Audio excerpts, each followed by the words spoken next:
July 9th, 2027. Mark the date down in your calendars right now because James Gunn has confirmed that he's going to reshape the entire DC Universe timeline. Plus, we've got news about an R-rated crossover event that some fans are worried about. All that and more in tonight's Superman Homepage Live. Welcome, everybody, to Superman Homepage Live, brought to you by supermanhomepage.com. My name is Steve Eunice, and this, our September 8th, 2025 show, we're going to be covering a range of topics, including the ones that I've just discussed. But to get in on all that with my co-host, let me introduce him. It is Michael Bailey. Hello, Michael. Hey, I have to remember to look this way now because of where I am on the screen. You know, with that little cold open you did, I expected like this giant, like elaborate opening credits to happen like right after it. With this deep voice that does those voiceover in the Hmm. trailers. But off the bat, we have to discuss that we are not joined by Mark Lax tonight. Unfortunately, Mark is not feeling the best tonight, so we give him a huge shout out. I hope he's feeling better soon and look forward to having him join us next week. But Michael is here and he is faking it until he makes it because, Michael, you've come Yeah, back from Dragon Con and you've gone then straight back into work. So yeah, you've had an exhausting week yourself. yeah. It's. I can't even speak. Usually I take the day off after the day after Dragon Con off, but I have no paid time off because I'm so new into the new job. Because America is a hellscape. And so, yeah, I've just been running and gunning, but I had a great time at con. I did like four Superman panels that were a joy to do. Um, Talking with different people about the movies, about Superman and Lois, a little bit about Lex Luthor, and all of those will eventually get turned into episodes of It All Comes Back to Superman because I actually recorded them. So, Oh, nice. audio wise, so you'll get to hear my slightly muffled voice as I wear a mask in public. So, I don't want. I'm just tired of the autographs. I just can't take it anymore. Actually, I just don't want to get sick again at con, which I did back in 2023. That wasn't fun Mm, uh, at all. I can So, imagine. but No, well, it sounds like you had a wonderful time and a great time, and the panels, from what I heard, went off really well. So, mhm. congratulations on that. I have some convention news coming up, which I'll talk about as we get down the topics tonight. But let's start with some of the housekeeping stuff that we have to get through to people who are tuning in live with us tonight. We appreciate you joining us. We want to thank you for being part of tonight's show. But we also want to thank our sponsors and patrons, Douglas Meacham, John Patrick Van Pelt, Tina Murray, Rick Schutzau, and Jamie Klingensmith. Thank you so much for your financial support, keeping this show free for everyone. We really appreciate our Superman champions. Thank you for being part of the Superman Homepage Live crew. We really appreciate your support.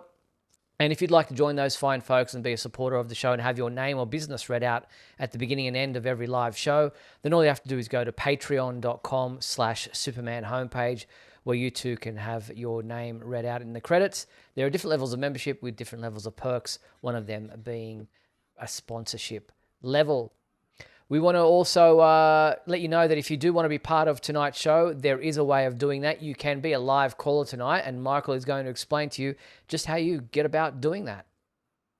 Yeah, all you have to do is go I'll to add here. supermanhomepage.com/live, press the call now button, or you can scan the QR code that's right next to me, which is right over here. Well, you can't even see me point, so it's not even.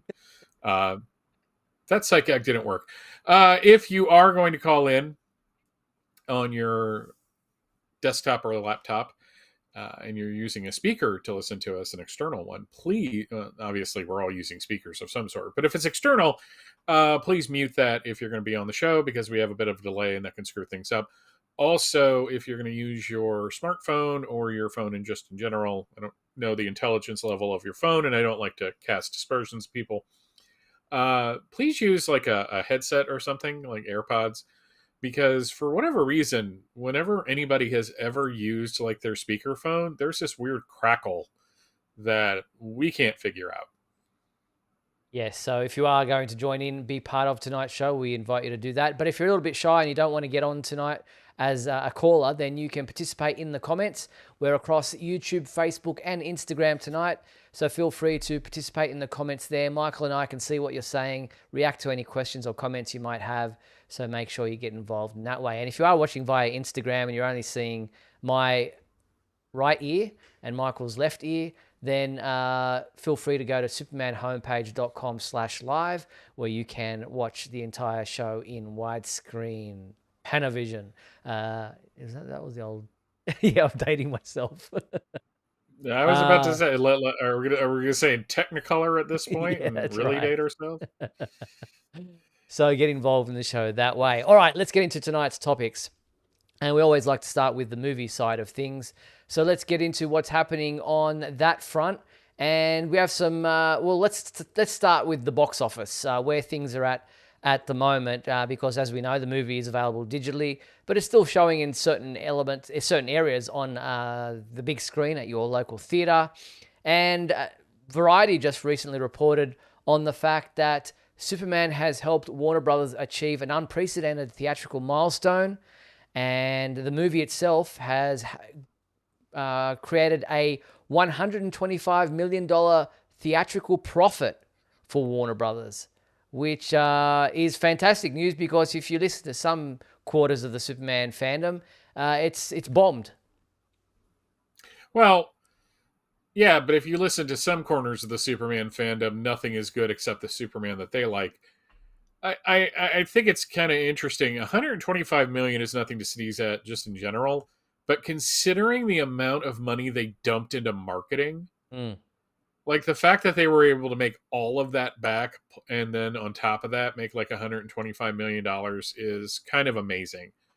But I think we need a moratorium on talk of box office and which movie made more and which movie made less. I think that conversation is pretty much done. Uh, this is basically, if I'm going to equate it to like sports fans, and maybe you can agree with this because you actually follow professional sports in your country. This is basically like people complaining about the same thing over and over again about their teams. Like, and it doesn't solve anything. It doesn't add anything to the conversation. It's like here in Atlanta, we have the Falcons, which is the American football team. They always, no matter what, will somehow manage to, if they get to one of the big games, they will pull defeat from the jaws of victory. They're just really good at that. Like like one year they were in the Super Bowl and they were up by an unimaginable amount of points, and then after halftime they just gave all of that back.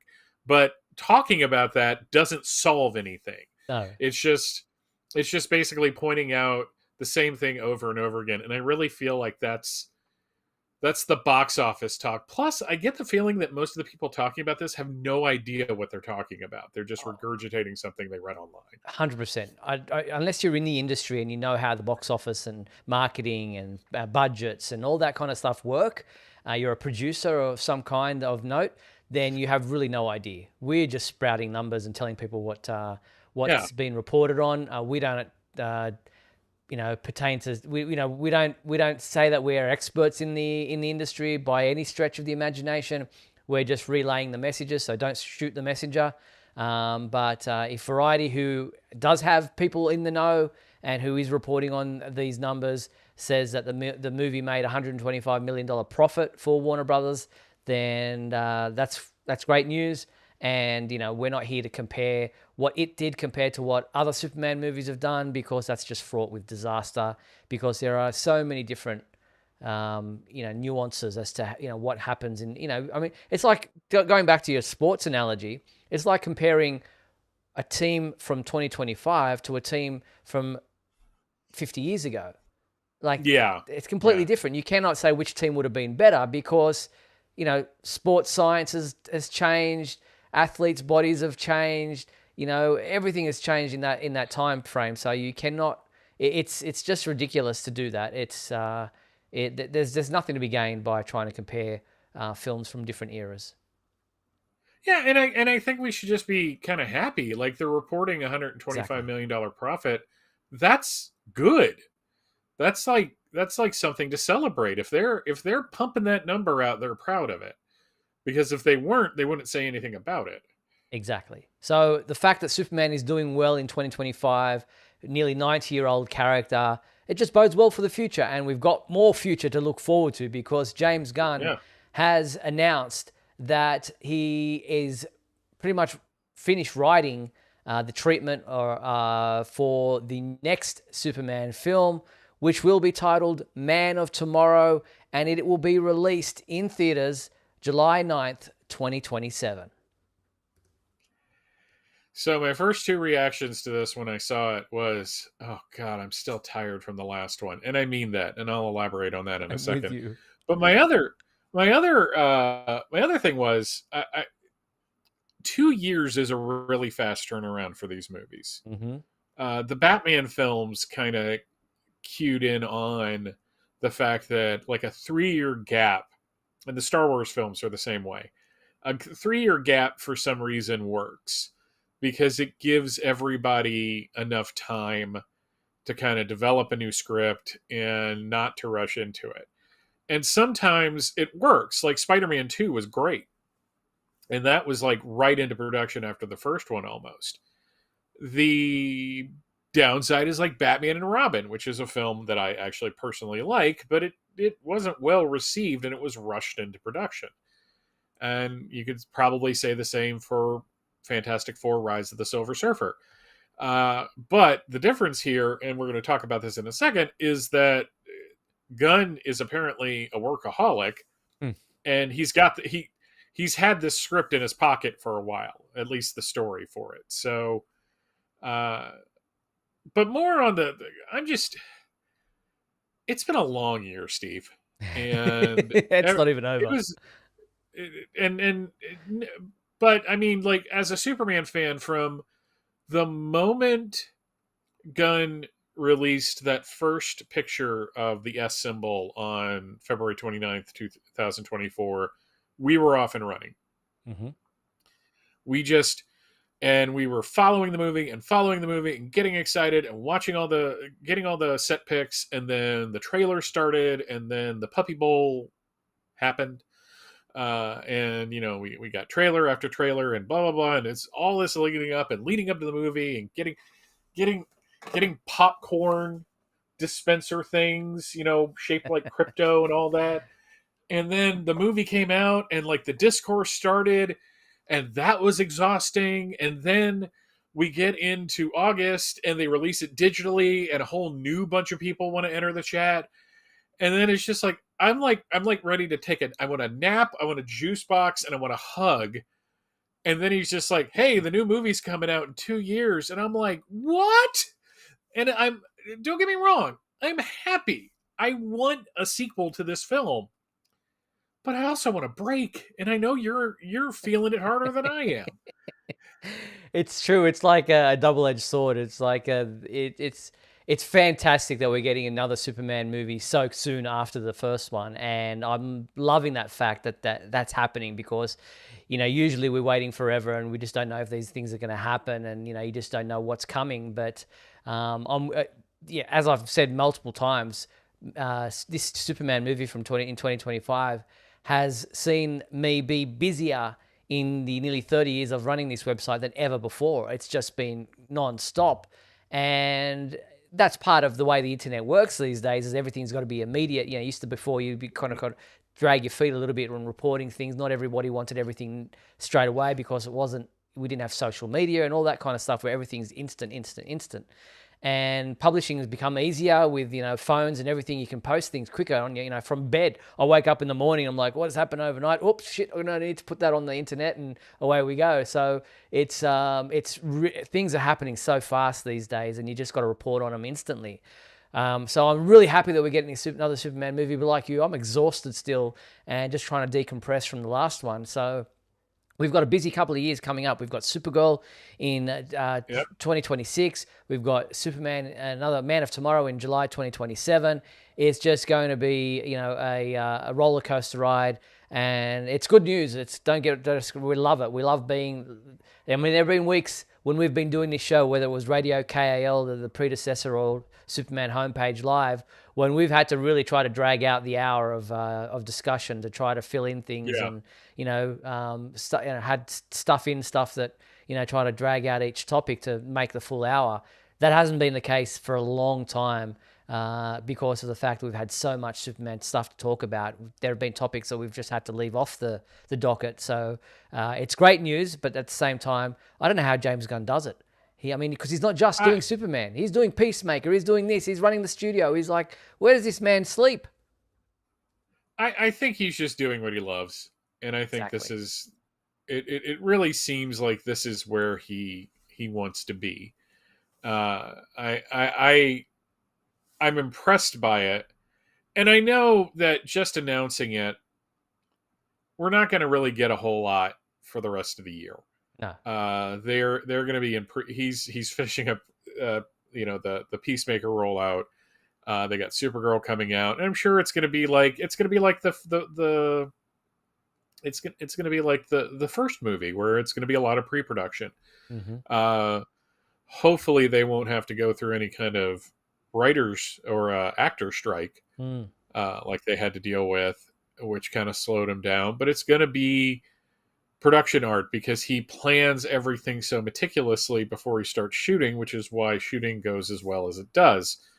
And if he's saying he's got a script written, then it's locked, because that just seems to be how he operates. Yeah. I'm And really. Oh, go ahead. No, go ahead. I, I was just going to say that it is nice. I feel like I feel a little bad voicing any kind of complaints, uh, but I'm going to be honest about it. But on the other hand, it is nice, because after Superman Returns, we were waiting with bated breath for a sequel announcement, and it didn't happen. And we were doing the same thing for Man of Steel, and we got a sequel announcement, but it wasn't Man of Steel 2. It was Batman v Superman. So the fact that the movie is continuing, and the fact that, or the series is continuing, and the fact that they saw Lex in armor, all of the image has Lex in his green armor. Is that what is this what we're getting in the movie? That's exciting. So I don't want it to come off like, to everyone who is excited, that I'm telling you not to be excited. It's just I was kind of hoping for a little more downtime before having to jump back into the fray, so to speak. Yeah, good one. So the title of the movie is just Man of Tomorrow. It's not Superman Man of Tomorrow. It's not Superman 2.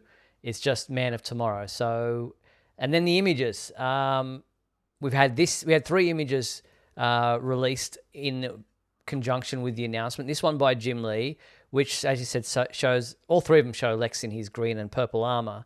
But this one was interesting because it's got Superman with a screwdriver in his hand, and I don't know if that's a threat to deconstruct the robot armor, or if it's a I'm helping you put it together image. But there have been a lot of people trying to speculate on just what this means. This is a buddy movie where Superman and Lex have to team up against some other big bad threat, something like Brainiac or something like that.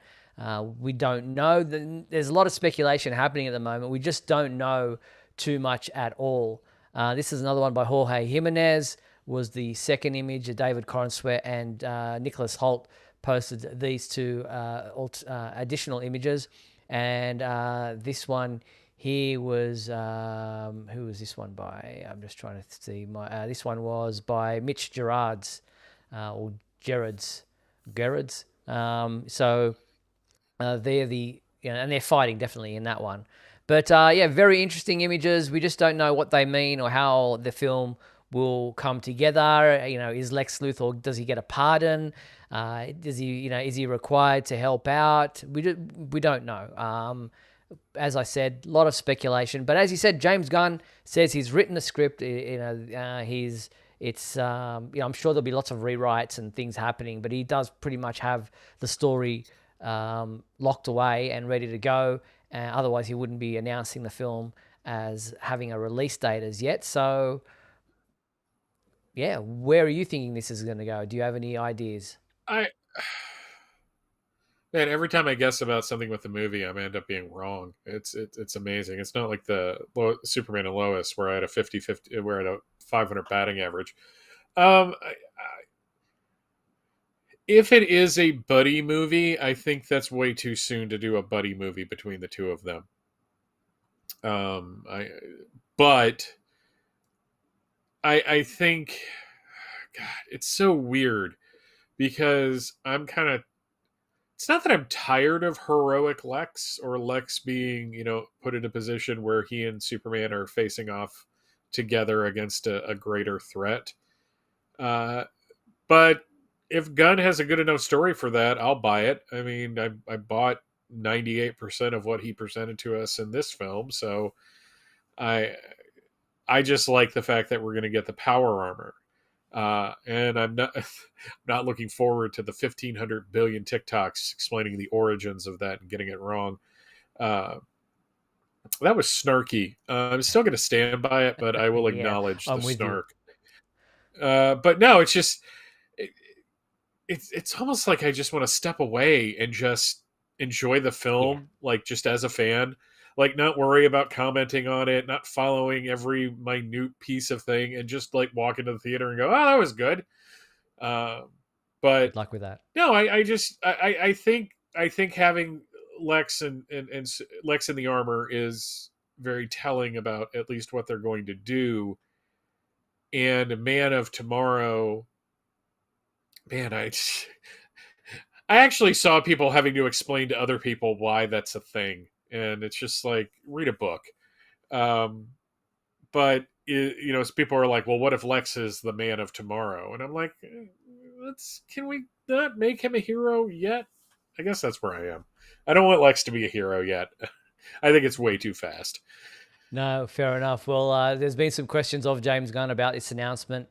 Someone saying how much of Man of Tomorrow have you completed writing, and he just said all of it, just in the necessary and lengthy stage of rewriting and rewriting some more. It's been a lot of fun trying to get some done before Peacemaker airs because we like to watch it as soon as it comes on. So he's obviously had this in the pipeline for a while, probably while he was filming and Yeah.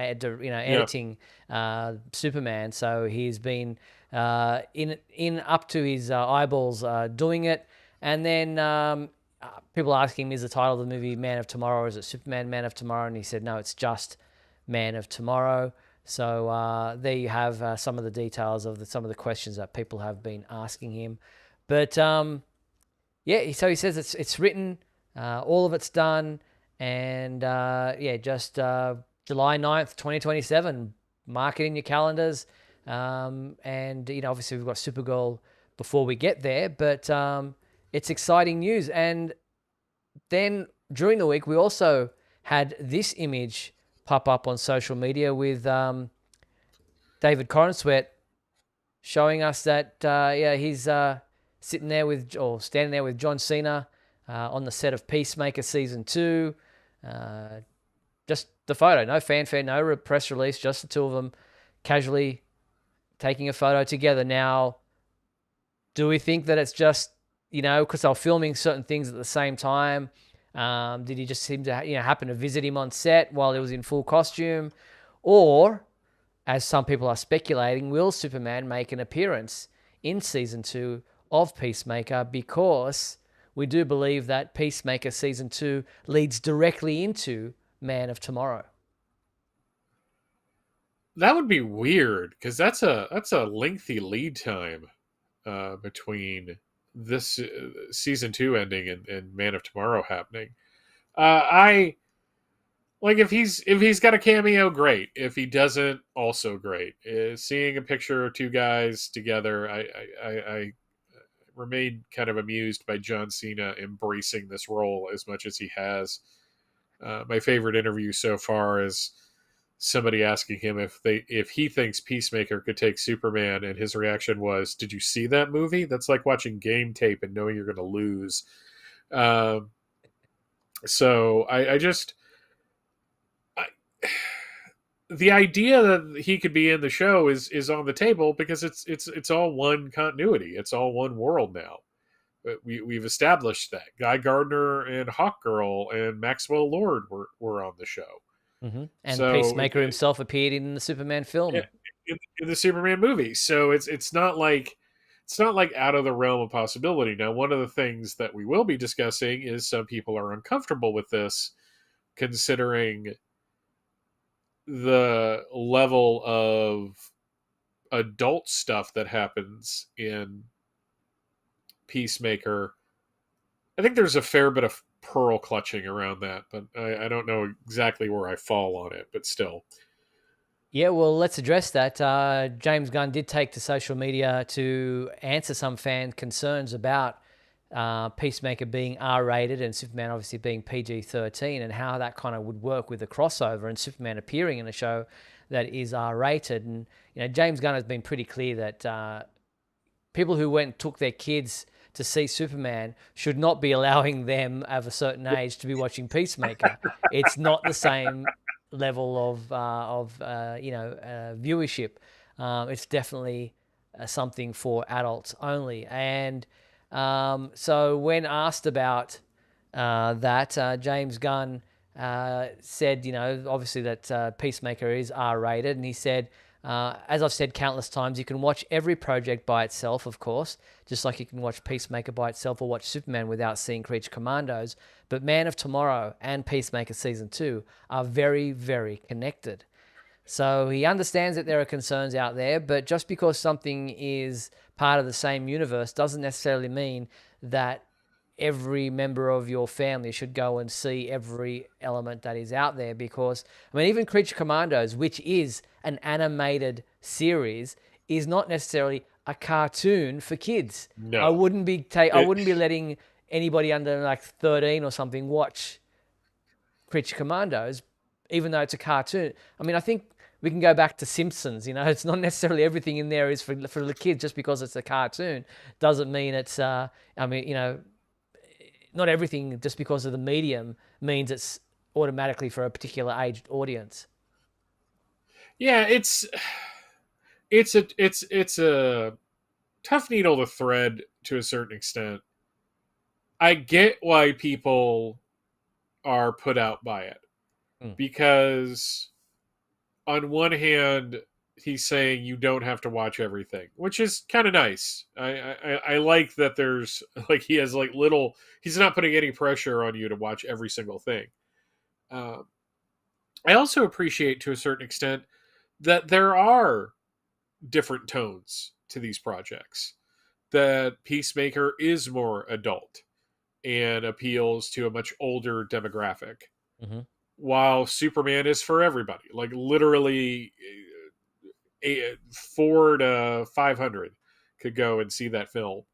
And there is, while it's intense at times, it's not anything that it's not like Man of Steel intense. Like No. there's fun stuff going on. There's a cute dog flying around. Kids are going to get into that. I don't think kids are going to get into scenes of multiple adults engaging in adult activity or the language or whatever. So, but on the other hand, you're telling everybody that it's connected.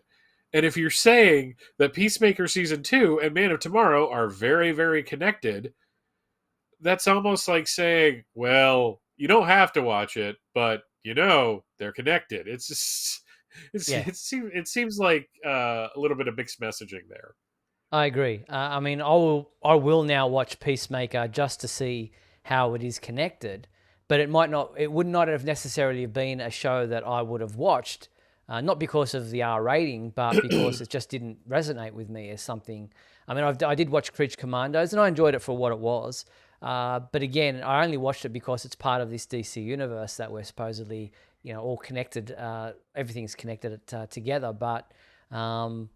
Yeah, just how connected.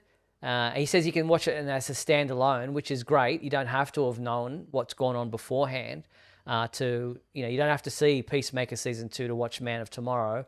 But he's almost saying that there is some stuff in there that you might want to know if you do intend to watch it. So it's kind of like I just hope that there's not enough in there that you think that there's something missing, that if you don't go and see Peacemaker season 2 and go to see Man of Tomorrow and don't know what's going on, I'm sure that James Gunn will cover whatever information we need to know about before we get there. And to a certain extent, I kind of like the fact that this new iteration of a cinematic DC universe, of an extended DC universe outside of the comics, is connected, but it doesn't feel like, and even though the same creative people are behind a lot of the things, it doesn't feel like the old one. No. Where you would go see Shazam and it was just supposedly in the same world, but never felt like a piece with everything else. Whereas this does in a very real way. Yeah, it does. Definitely feel connected. All right, well, that's the Superman discussion for the upcoming movies and the movie that we've just seen and the Peacemaker TV series that's currently on HBO Max. We'll leave it to you to decide what you do watch and what you don't watch. And a reminder that my book, Beyond the Cape, is coming in a couple of weeks. It is my story chronicling the journey from the very beginning of early 2022 through to the end of July 2025, covering how James Gunn's film Superman came to life, based off everything that we reported at the Superman homepage. And there will be a Kindle version. I've just put that together, so a Kindle version will be available, but the softcover book will also be released together with the Kindle on September 30th. So make sure you go ahead and order that on September 30th, just a couple of weeks away, that book launch. All right, we are just over the halfway mark of tonight's show. We're going to play a quick couple of messages, come back on the flip side to do This Week in History, fan favorite question, and also to discuss other stuff going on in the world of Superman. We'll be back right after these messages.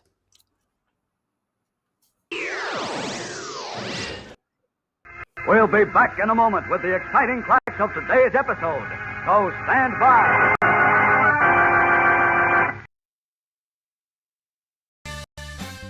If you're enjoying Superman Homepage Live, then please like and share this video with your family and friends. Also, if you'd like to subscribe to our YouTube channel, then you can click on the bell to receive notifications whenever we post a new video. You can also join our YouTube membership program, just click the join button below. Or you can become a patron and support our website by going to patreon.com/Superman homepage.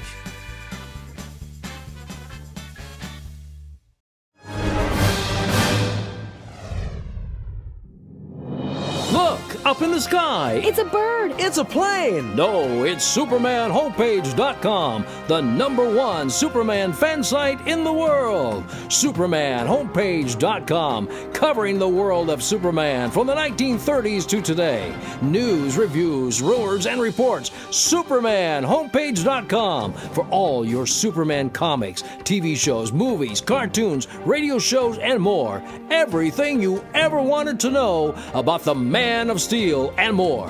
SupermanHomepage.com. Thanks, Superman Homepage, for all the support over the years. I really appreciate it. I'm Matt Bomer. I'm the voice of Superman and Superman Unbound, and this is the Superman Homepage. Right here on Superman Homepage. SupermanHomepage.com? All right. Hey, this is Christopher Gorham. on the Superman Homepage. Hey, this is Sam Whitwer, and you're watching Superman Homepage. Hi, Stephen. This is Lois Lane from the Daily Planet. Do you want to start a video podcast but don't?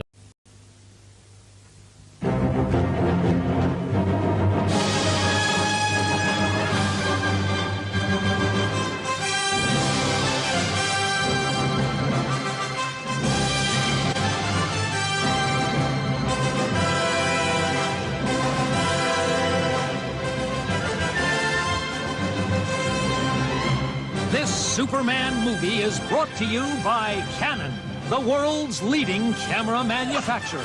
Quick and happy. Canavision 8 camcorders. I thought you were Superman, huh? Hey, I am. If it moves, shoot it with a cannon. We're back on Superman Homepage Live. You might have noticed a new trailer there, or updated trailer, I should say, for the Superman homepage, including some new footage. Needed to get around to doing that. It was about time. All right. Just want to say hello to my niece Eloise, who's watching. You should be in school doing your class. Oh. But Thanks for tuning in, Ella.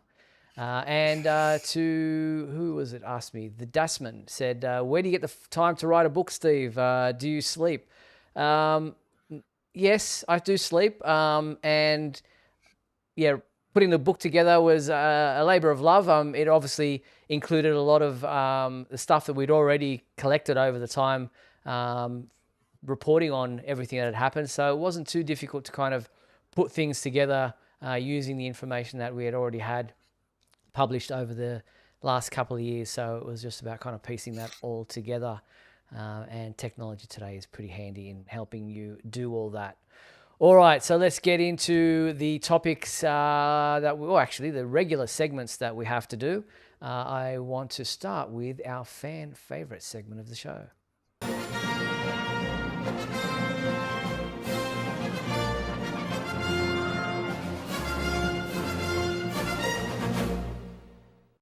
All right, the fan favorite question this time around was, who is your favorite live action version of Jimmy Olsen?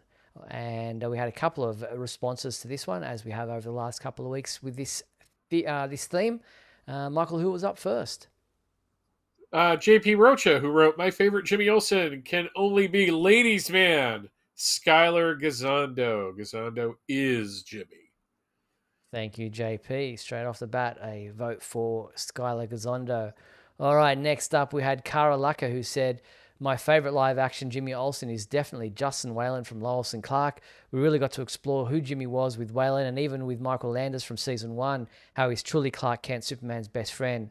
In a three-way tie for second would be Mark McClure, Aaron Ashmore, and Skylar Gazondo. I thought all three of them were brilliant as Jimmy, and I hope we get to see more of Skylar in the future. Thank you, Cara. Lorenzo Hot Takes Valdez wrote, my favorite live-action Jimmy Olsen is Aaron Ashmore. Lorenzo, I'm shocked. Perhaps that in and of itself is not a hot take. No, it's not. Well, it is for you. No, not for you. But what is a hot take is that I actually love the Henry James twist at the end of season 8. There it is. That's what I was waiting for.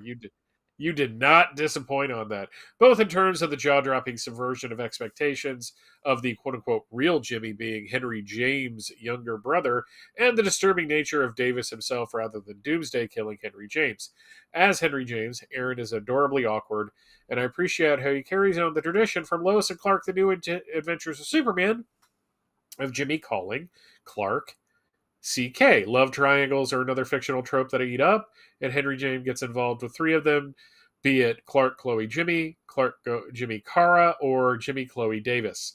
That glimpse we see of Aaron as the actual Jimmy in the series finale is super fun too.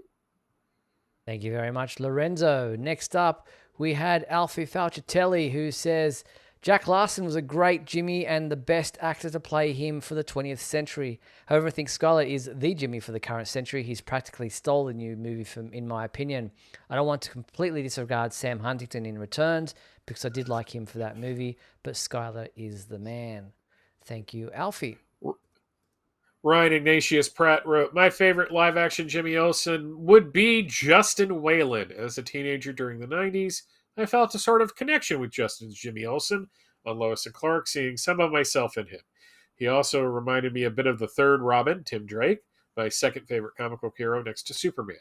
After Justin, I would choose Mark McClure as my second favorite Jimmy, and then the legendary Jack Larson for third. Speaking of Jack, I was fortunate enough to meet him once and have attached a picture of the two of us should you deem it worthy to be shared. He seemed like a cool guy. Thank you very much. And there it is. Brian, thank you for sending that photo. Next up, we had... I'll leave that image up there.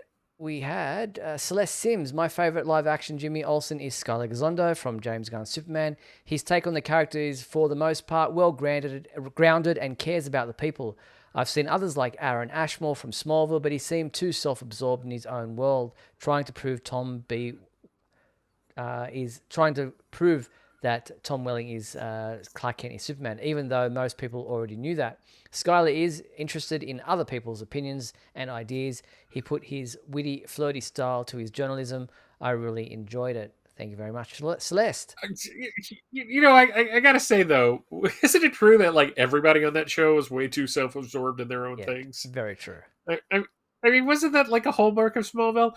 Kirby Lindell wrote, "I've always loved the Jimmy Olsen character, ever since I was a boy reading Superman's pal Jimmy Olsen. During those years, of course, I was watching The Adventures of Superman, and I could never imagine anyone else as Jimmy Olsen but Jack Larson. Jeepers Creepers." During the first season, he seemed so boyish and innocent, but throughout the entire series, he maintained his boyish charm, his goofiness, and his fierce loyalty to Clark and Lois, and even Perry. I loved his cantankerous relationship with Perry White, especially when he would call him Chief. The only thing missing is his portrayal was red hair. LOL. I have liked almost every actor that has portrayed Jimmy. I wasn't thrilled with the Lois and Superman Jimmy that much, but it wasn't the actor, it was how he was depicted. Thank you very much, Kirby. So thank you to Kirby, to Celeste, to Ryan, Alfie, Lorenzo, Cara, and JP for sending in their responses to the fan favorite question. Michael, do you have a favorite Jimmy Olsen live action actor or version? Here's my hot take. It's Michael Landis. If you say Batman v Superman, I'm going to kick you off. No. Michael Landis. I love Michael Landis as Jimmy Olsen. Okay. I really liked that first season of Lois and Clark. I mean, it's nothing to take away from like Jack Larson or Martin McClure. It's just I felt like that was a much better take. All the love for Justin Whalen is making me not say anything bad about him. Very cool. Yeah, mine would have to be Jack Larson. I love Jack's version of the character. The whole Jeepers Creepers, the Don't Call Me Chief, and just the relationship that he had and the way Jack acted. I loved it, and getting to meet him as an older gentleman when he was filming Superman Returns out here in Sydney was just a dream come true. He was just a sweet gentleman, and so I have a very soft spot for his Jimmy Olsen. So that would be my answer to the question. All right, our new fan favorite question for this week is on the same lines, but who is your favorite live action Perry White? So get involved in the fan favorite question. Send your emails to info@supermanhomepage.com. That's info@supermanhomepage.com, letting us know who your favorite live action version of Perry White is, and we will read out those responses when we return to this segment next week. All right, so that was the fan favorite question. Let's jump straight into This Week in History. Come with me now, my son, as we break through the bonds of your earthly confinement, traveling through time and space.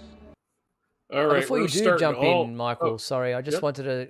Cara73 in the comments says that it kind of brings out a truth there about Jimmy Olsen needing to be recast in Lois and Clark because Michael Landis did resemble Dean Cain too closely for too many people, and so Justin Whalen was brought in to replace him.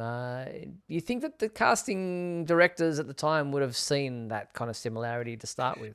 Yeah, it's one of those things that I totally buy, but at the same time don't buy. If you get the distinction, like I believe it's a thing that happened, but I don't agree with the take. You look at Dean Cain, you look at him and those scenes together. No one is going to confuse one for the other. Agreed. All right, let's jump into This Week in History. All right, we're going to start 1965 with World's Finest number 153. Batman is throwing kryptonite batarangs at Superman. This feels legit for 1965. Jumping ahead to 1975, we have Superman Family number 174, which has Supergirl. Next year, cinematic star Supergirl on the cover fighting a dragon. I, as an adult, do not buy any dragon fighting stories at this point because I feel like us humans are just bothering the creatures. 1985, we have Superpowers number 4, continuing the series that ties into the greatest DC Comics toy line ever. We also had Superman number 414, which is a Crisis on Infinite Earths tie-in and features Superman fighting the Superman Revenge Squad, and at the end having to deliver the news to Zor-El and Allura that their daughter has died. Very sad ending. 1995, we have Action Comics number 715, which is Great cover, new version of the Parasite leading into the trial of Superman, which was much better than I remembered it being. We have Showcase 95 number 10, which has a great gangbuster cover on that.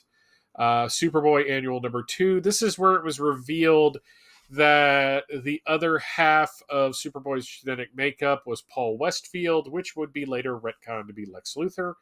And the first issue of what I really consider to be an underappreciated crossover, Underworld Unleashed. Yes, it was a bunch of old DC villains getting 90s-fied, but it was really well written. Mark Waid wrote that, and I love that series.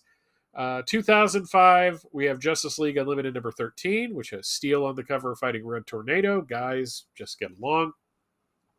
Superman number 221, featuring Bizarro and the Zoom version of the Reverse Flash. It's a Villains United tie-in. Superman Shazam First Thunder number 1, which the 4th issue of which has one of my favorite Superman moments ever. And Villains United number 5. We're getting closer and closer. Steve, we're getting closer and closer to the 20th anniversary of Infinite Crisis number 1, and I don't know how to feel about that. 2015, we have Action Comics number 44, continuing the truth, despite what the cover says. Storyline. Batman Superman number 24 is also coming out. That is also part of that story. And Earth 2 Society number 4, which has Val Zod right there on the cover. So it's... that looks like it's ripping off that Jim Lee cover for tomorrow a little bit. I could be wrong about that. I don't know. In the real world, on September 7th, Michael Emerson, who voiced Brainiac, was born in 1954. He voiced Brainiac on My Adventures of Superman. Today, even though it's yesterday for Steve, Super Friends premiered in 1973. One of the most formative versions of those here. This one of the reasons you're watching me right now is because of this show. September 10th, The New Adventures of Superman premieres in 1966, which is a fun show. I actually rather enjoy watching that. Don't binge it. You'll go crazy. September 11th, Maria Gabriela De Faria was born in 1992. She was recently the engineer. And Tyler Hoechlin, who is some guy named Superman, was born in 1987. September 12th, Lois and Clark, The New Adventures of Superman, not to be confused with The New Adventures of Superman, premiered in 1993. And September 13th, Mike Grell, who had a very popular run on the Legion of Superheroes, Superboy in the Legion of Superheroes, was born in 1947, and that is this week in history. Thank you very much, Michael. That's a big one this week, and happy birthday to Mike Grell and Gabrielle De Faria and Tyler Hoechlin and Michael Emerson, who are all born this week in different eras. So very good. Nice to look back and see some of those covers. That Parasite one is one of like the early ones that I remember from my collecting years. Kind of when you see these covers, I think when you first start buying comic books, you study the images and the covers and the panels a lot more than as you get on and on in years. You're kind of just reading them and going through them. But I remember early, especially in that era, picking up comic books and just studying the pages and the artwork and the covers a lot more than I do these days. And they kind of come back and you relive those memories. Yeah, no, I agree. The 90s ones are obviously a lot fresher because that's where I'm most familiar with. But I don't know. Seeing the 2015 ones is reminding me why Rebirth happened. So true. Some of them have great memories. Some of them don't bring back some great memories at all. But all right, let's have a look at talking about comic books. DC is making a return to New York Comic Con's showroom floor when they return, when that takes place in October. So from Thursday, October 9th through to Sunday, October 12th, New York Comic Con will be taking place, and DC will have its booth number 4365, where you can check out everything that's going on in the comics, live action, animation, gaming, and so much more. And some of the panels that they'll be doing, DC Vertigo, We're Back. There'll be DC Comics Gotham City, Jim Lee and Friends, The big one will be DCKO What's Next, and they'll be talking about the what is it called? That's Absolute Universe, and some of the new characters that will be coming in to being introduced into the Absolute Universe. There'll be shop exclusives and so much more. So if you are headed to New York Comic Con, there is a lot to look forward to, and we will hopefully have somebody reporting there for the Superman homepage. Yeah. I'm very excited for everyone that's excited. Yeah, I mean, you've kind of just come off a convention, so you're probably like all done as far as you're all conventioned out. For the moment, yes, Dragon Con is quite the gauntlet. So I can imagine. Speaking of conventions, Oz Comic Con is taking place here later this month in Sydney, and I have just received email confirmation that my Superman Through the Years panel has been accepted for the Sydney show. I think it's the 21st at 4 p.m. So September 21st, 4 p.m. My Superman Through the Years panel will be taking place. It's a 45-minute panel where I'll have like a on-screen presentation, a PowerPoint thing going on behind me as I talk through Superman through the decades. So going from 1938 right through to today, I've been having a look at my files and my documents and my PowerPoint file to update them with everything that's been taking place in the last couple of years.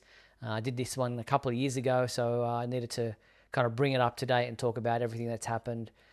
So much has happened in these last couple of years, and just freshen it up a little bit. Yeah, I was about to say, I did one of those back in 2018, so I feel you on having to update it because, gee, a lot's happened since then. Exactly. So you kind of like, I haven't done the timing on it yet because I will need to practice it and to see if adding the couple of years worth of information I've added to the end of it will actually take it over the 45-minute period that I've got allocated to me. And if I need to then look back at some of the older stuff and maybe trim that down a bit, or just kind of give it a bit of a brief summary on some of those other earlier years. So it's always interesting to kind of revisit these things, and your time allocation doesn't change, but the time that you need to talk sometimes does. Yeah. I remember when I was doing mine, I was in the hotel room going through it and timing myself and doing that like 2 or 3 times just to make sure that I'm not going over the hour. So yeah, I feel you on that. I really do. I'm really happy that you're doing that. Thank you.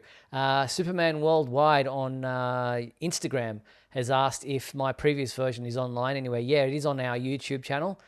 So just look for, go to Superman Homepage's YouTube channel and search for Oz Comic Con, and you'll be able to see it there. Justin says, Steve, take your big Superman poster backdrop. I'll don't know how much of a space they give you. It's hard to kind of take anything with you other than your digital files for your PowerPoint to know just how much space you're allocated to take anything with you, and then you have to carry it around with you all day. So I'll probably be minimizing just how much stuff I have with me. But the one that I folded out on the driveway that I've got a big poster for from Man of Steel, you will not be coming with me. Thanks, Justin. That is way too big. Thank you for that. All right, on some news that I know you're excited about, Michael. Yes. We are getting an audio dramatization of Kingdom Come, thanks to Dirk Maggs, which you're very excited about because we did get a version of this that was kind of not that well received a couple of years back. No, so super fast history on this because we're running out of time. Dirk Maggs back in the late 80s and the early 90s produced a number of DC adaptations, audio dramas for the BBC.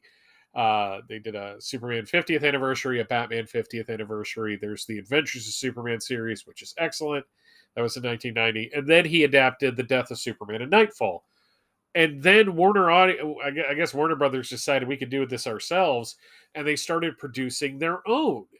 There was Legends of Robin. There was the Total Justice experiment, and there was a Kingdom Come audio drama in 1998.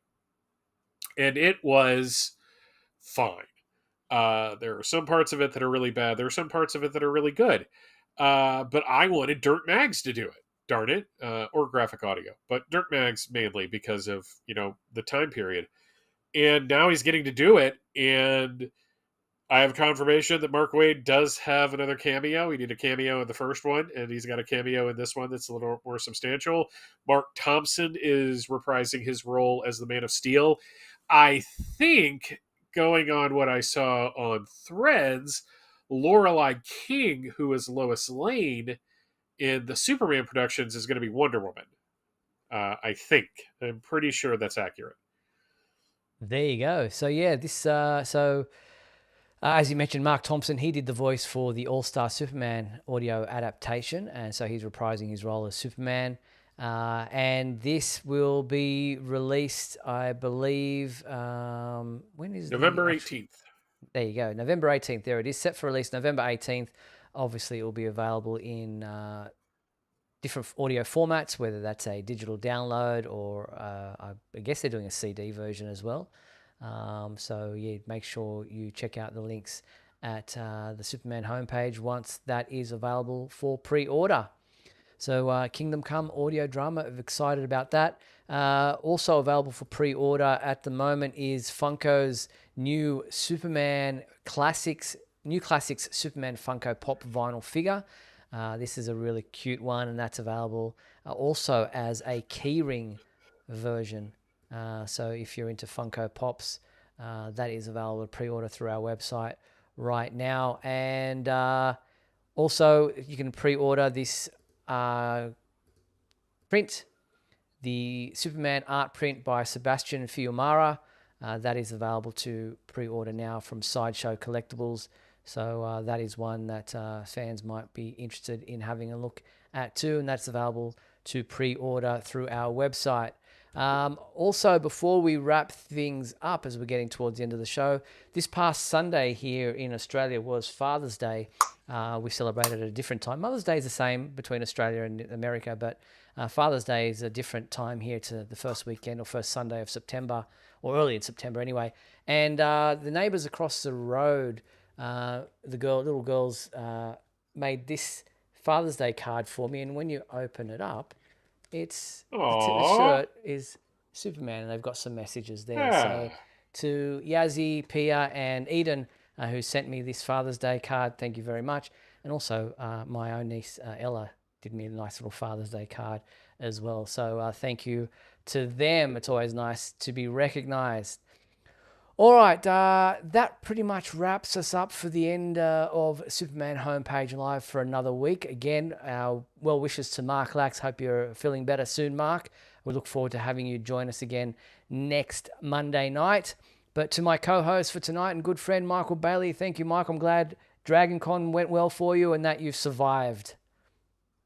Yep, pleasure as always, Steve, and it was fun. I'm so excited that you get to do your own little. Not little. I'm sorry. That was reductive. I apologize. No, well, I'm really glad that you're getting to do it. No, it's just, no. You wrote a book. Michael. I didn't. So there you go. Well, there you go. A huge thank you to our sponsors and patrons, Douglas Meacham, John Patrick Van Pelt, Rick Schutzow, Jamie Klingon-Smith, and Tina Murray. And remember, if you want to support the Superman homepage, please head to patreon.com/Superman homepage. So the 1 hour version of tonight's show will remain up on our website and on our YouTube channel. If you missed part of it, tuned in late, want to check it all out all over again, you can do that so at those two locations. But Michael, Mark, myself will be back next Monday night on September 15th at 7:30 p.m. Pacific time for another edition of Superman Homepage Live. We hope you'll join us then. Until then, be sure to check out supermanhomepage.com for all your daily news updates on everything surrounding the Man of Steel. If you enjoyed tonight's show, the greatest compliment you can give us is to share this by sending a text message or sharing it on your social media platforms, or even just giving us a thumbs up right now to show us that you liked tonight's show. I'm Steve Eunice on behalf of myself and Michael Bailey. Thanks for watching Superman Homepage Live, brought to you by supermanhomepage.com. Good night.